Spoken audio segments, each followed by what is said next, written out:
Asal-usul Cianjur. Kisah dari Provinsi Jawa Barat. Kabupaten Cianjur terletak di Provinsi Jawa Barat.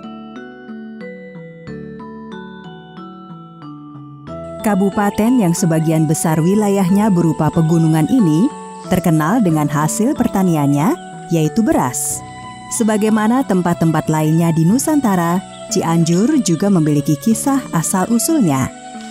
Dahulu kala, di sebuah desa nan subur, tersebutlah seorang tuan tanah yang kaya raya.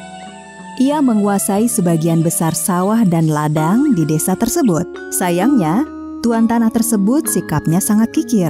Ia mendapatkan hasil panen yang melimpah, tetapi sangat sedikit melakukan sedekah. Karena sikapnya itulah, para warga desa menjuluki tuan tanah tersebut dengan nama Pak Kikir. Ini 2 rantang beras jatahmu selama seminggu. Bukan hanya kepada warga, bahkan kepada anaknya pun Pak Kikir ternyata juga bersikap kikir.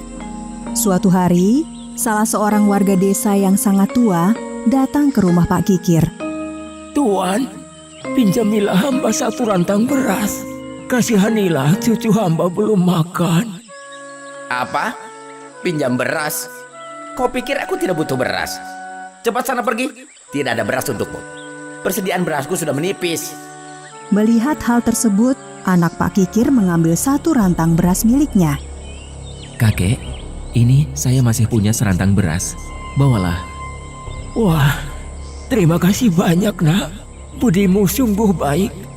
Bapak tidak tahu bagaimana cara membalasnya. Sifat anak Pak Kikir ternyata sangat berlainan dengan ayahnya.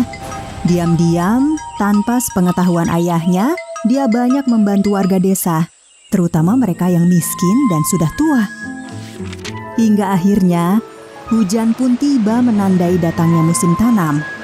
Sebagaimana menjadi tradisi, sebelum menanam padi, para warga desa mengadakan kenduri agar terhindar dari hama, dan ketika panen mendapatkan hasil yang melimpah. Pak Kikir pun juga melakukan kenduri, meskipun hanya didasari rasa khawatir hasil panennya diganggu hama. Pak Kikir mengundang seluruh warga desa datang ke rumahnya. Namun, warga yang datang penuh harap itu harus kecewa karena makanan yang disediakan sangat sedikit. Itu pun tidak cukup layak untuk disajikan kepada para tamu undangan. Banyak di antara para tamu yang tidak kebagian makanan. Tidak lama setelah warga desa berdatangan, seorang nenek tua dengan pakaian lusuh datang ke rumah Pak Kikir. Hei, nenek tua, siapa kamu? Untuk apa datang ke sini? Maaf Tuan, saya ini hanya sebatang kara, hidup dari belas kasihan orang. Kiranya Tuan sudi memberi saya sedikit nasi. Dari kemarin saya belum. Tidak ada nasi untuk. Cepat pergi dari sini. Lihat, kepada nenek tua renta itu tidak punya kasihan. Padahal hartanya berlimpah. Kenapa dia susah sekali ya bermurah hati kepada sesama? Sedikit nasi saja Tuan, sekedar pengganjal perut. Sudah kubilang dari tadi, tidak ada nasi untukmu. Pergilah cepat, atau aku akan mengusirmu dengan kekerasan. Akhirnya, si nenek tua itu pun pergi dari rumah Pak Kikir. Diam-diam dari dalam rumah, anak Pak Kikir melihat dan mendengarkan pembicaraan ayahnya dengan si nenek tua. Hatinya pun sangat sedih melihat perilaku ayahnya. Anak Pak Kikir segera menyusul si nenek tua itu dan memberikan sebungkus nasi. Terima kasih banyak, Nak. Hatimu sungguh baik. Kelak, hidupmu akan mulia. Hanya sedikit nasi ini yang bisa saya berikan, Nek. Ini sudah lebih dari cukup. Orang tua sepertiku tidak butuh makan yang banyak. Nak, nanti malam kalau hujan mulai turun, segeralah pergi dari desa ini. Jangan memberitahu siapapun sebelum nanti malam. Dan ajaklah semua warga desa. Memangnya kenapa, Nek? Sudahlah, turuti saja kata nenek. Anak Pak Kikir hanya bisa diam membisu sambil melihat kepergian nenek berbaju lusuh itu. Dia masih tidak mengerti dengan perintah si nenek. Kenduri di rumah Pak Kikir itu pun berakhir. Para warga desa pulang ke rumah masing-masing, meskipun banyak di antara mereka yang tidak kebagian makanan. Dan ketika hari mulai gelap, benar kata si nenek, hujan rintik-rintik pun mulai turun. Kenapa kita harus meninggalkan desa ini? Apakah agar hartaku bisa dijarah? Tapi kata nenek itu, Bagaimana kamu bisa percaya pada pengemis tua itu? Apakah kamu sudah tidak waras? Hah? Ini hanya hujan biasa seperti hujan-hujan sebelumnya. Gagal meyakinkan ayahnya, anak Pak Kikir itu segera memukul kentongan, memanggil semua warga.